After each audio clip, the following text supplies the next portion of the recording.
You're very welcome to the Irish Political Roundup with me, Paul Brophy. And me, Roisin Leclerc. And Paul, we are outside the Dail Eireann here in the big smoke, as Cllr Fidelis Doherty said earlier on. And we've met another county councillor, Ger Frisby for Fianna and Councillor Fidelis Doherty. You never know who you meet outside the corridors of power. Absolutely, and outside the corridors of power as well. Absolutely. And Councillor Doherty, Councillor Frisby, you're here today in Leinster House. You have a meeting with Transport Minister Darragh O'Brien, and you've brought a really outstanding group who are pushing very hard to see those developments, those important safety improvements for the N25 and also the N24. Yes, absolutely. Yeah, look, it's great to be here.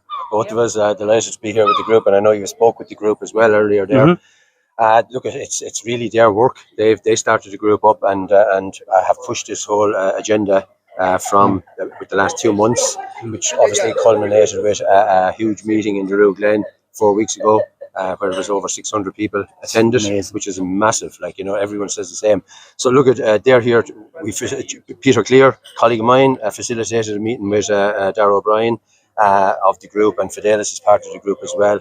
And we're just going to go in and meet him and leave the group, talk to him in relation to funding for phase 3 and 4, which he has said is coming in October for starting next year. So look, we just want to make sure that is on the agenda, and then that obviously once that phases 3 and 4 are over, that they move swiftly on and that the funding is in place for construction, which is more important. And there's kind of two elements to it.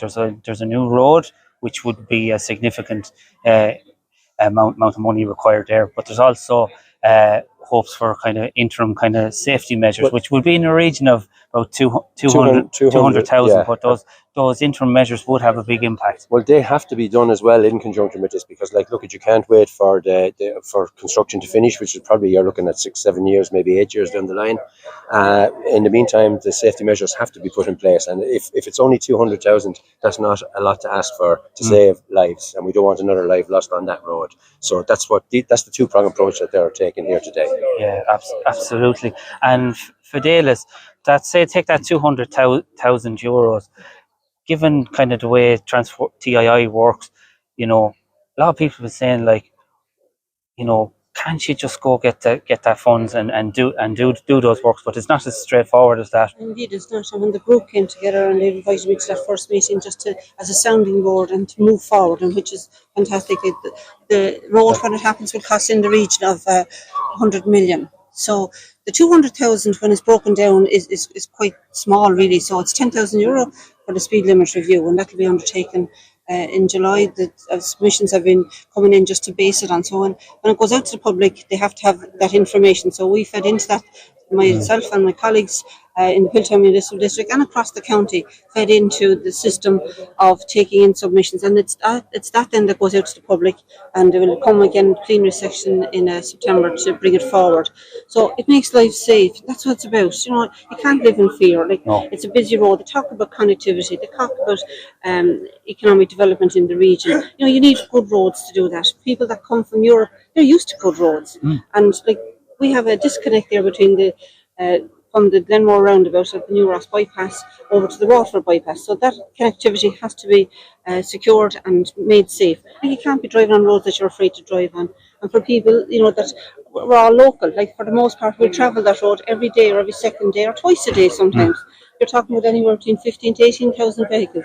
Enormous amount of traffic, and that's passing through an area that's a high agricultural base, and loads of residents directly come onto the N25. So extremely difficult for them to access the road and to exit, to come into their homes. So anyway, all going well. We get that confirmation and that affirmation that money is going to come through.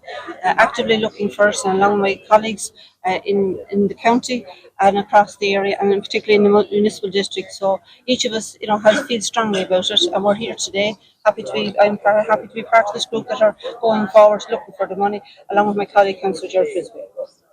Well, we wish you the very best of luck going into the meeting. We know now it's in a couple of minutes' time. We won't keep you any longer. Thank you. And maybe when you have an announcement to make, you'll get in touch with us, and we'll come down to South Kilkenny and for that announcement. Please God, we'll have good news. Yeah, absolutely. Please And God, it'll be a good day, and a good day for the minister, that he will have seen that the road is made safe. It'll be in his legacy, and what a legacy to have, that he secured that money, he put it in place. So, and hats off, please God, that's what we'll be saying, you know, and a good thing to do, and to make roads safe. And so his responsibility is the Minister for Transport, and not landing it on his desk, but somewhat landing it on his desk, and he's used to that, you know, that responsibility that's at his door. And sorry, just before, I think it's important, like not only Fidelis and myself up here today, I think that the group that you spoke to is vitally important that they do, that Minister O'Brien can put a face to the people that he's been speaking to or corresponding with, and that being writing to him. And I think that's highly important, that he can kind of engage with that, and he can see him face to face, and they get solace out of that as well, having met him and being able to speak straight face to face with him and get his commitment to putting both the project as a whole, the new road in place, and the funding in place for the remedial works that are needed, 200,000. So huge hopefully, please God. huge effort. It's been fantastic, and the public are way in behind, which is great too. And it's really great to see local county councillors coming up with grassroots issues and bringing the people of the community up to the minister in the corridors of power in Leinster House. Absolutely. Well, that's what it's all about. That's what they're in here for, like, you know what I mean? So to meet the people, like, you know what I mean? It's not only meeting us as councillors, it's to meet the people that have the issues on the ground. And this is a particularly strong group. So look, we're glad to be able to facilitate and bring them up here. And I thank Peter Cleere as well. I've already said it, but he's been instrumental in getting the meeting with Darragh O'Brien. So and it's all about grassroots, and that's where the county councillors are so important and are so valuable, because you bring what is happening in the local communities, from the local villages, rural communities, from the towns and villages, and the county up here to Dublin.